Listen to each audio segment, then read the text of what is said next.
Its file was stamped unrecoverable in 6 different languages. A stark final judgment on a life that had barely begun. The creature, a cub only 6 months old, sat behind a shimmering, triple-layer containment field on Station Halcyon. Its dark, intelligent eyes reflected the relentless blinking of warning lights, a silent conversation between danger and caution. It weighed 40 kilograms, packed with muscle density that was literally off the charts.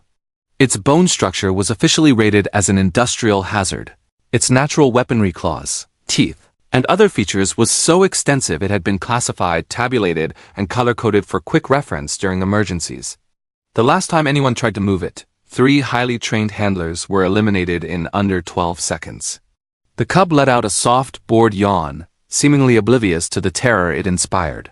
From the safety of the observation deck, Commander Vrex, of the Coulter security cohort watched, his mandibles clamped tight with a fear he refused to fully acknowledge.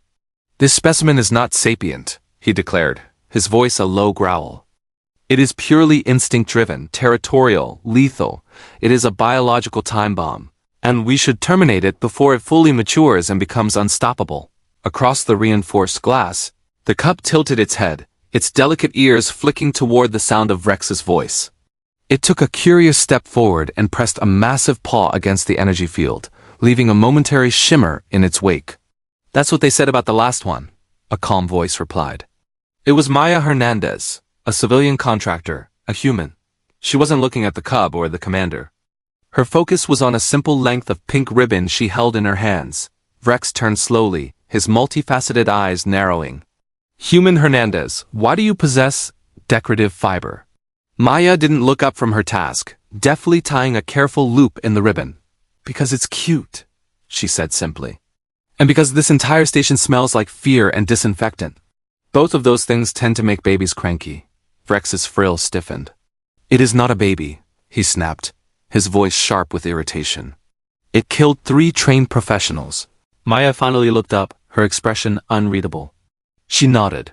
"So did I once," she said, her voice quiet but firm. "Doesn't mean I wasn't a kid before that." Without another word, she turned and stepped toward the containment controls. The 2 armed Coulter guards flanking the panel tensed, their hands instinctively moving toward their weapons. "Human," Vrex warned, his voice dropping to a dangerous frequency. "If you lower that field—" "I'm not lowering it," Maya interrupted smoothly. "I'm just opening the social aperture." She tapped a complex sequence on the control panel. The solid wall of the containment field thinned at the front, becoming a permeable membrane. It would now allow sound, scent, and light to pass through, but not physical matter. The effect on the cub was immediate. Its ears perked up, swiveling to catch the new influx of sensory information. Its pupils dilated, taking in the unfiltered light. It took a deep sniff of the air, then patted closer, its long tail swaying with a hesitant curiosity.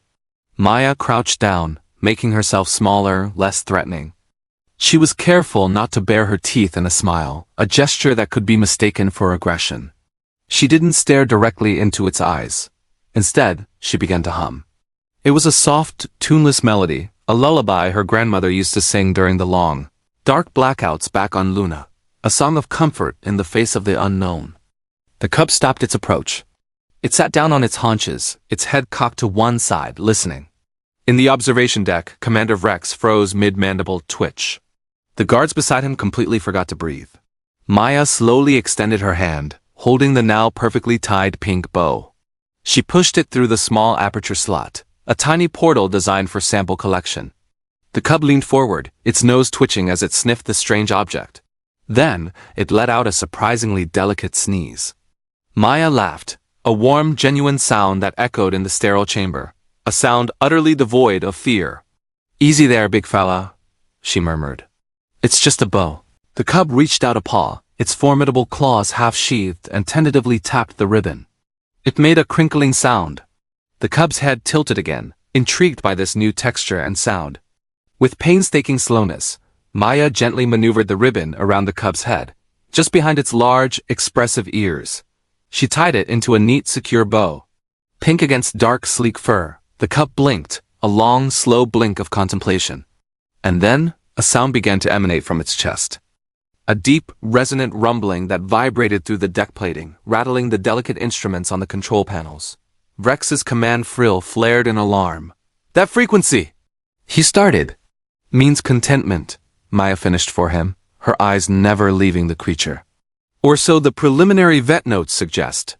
The cub leaned forward until its forehead rested gently against the thinned energy field. Maya mirrored the motion, pressing her own forehead to the cool glass of the observation panel. For a long, silent moment, human and hazard breathed together, their breaths fogging the barrier between them.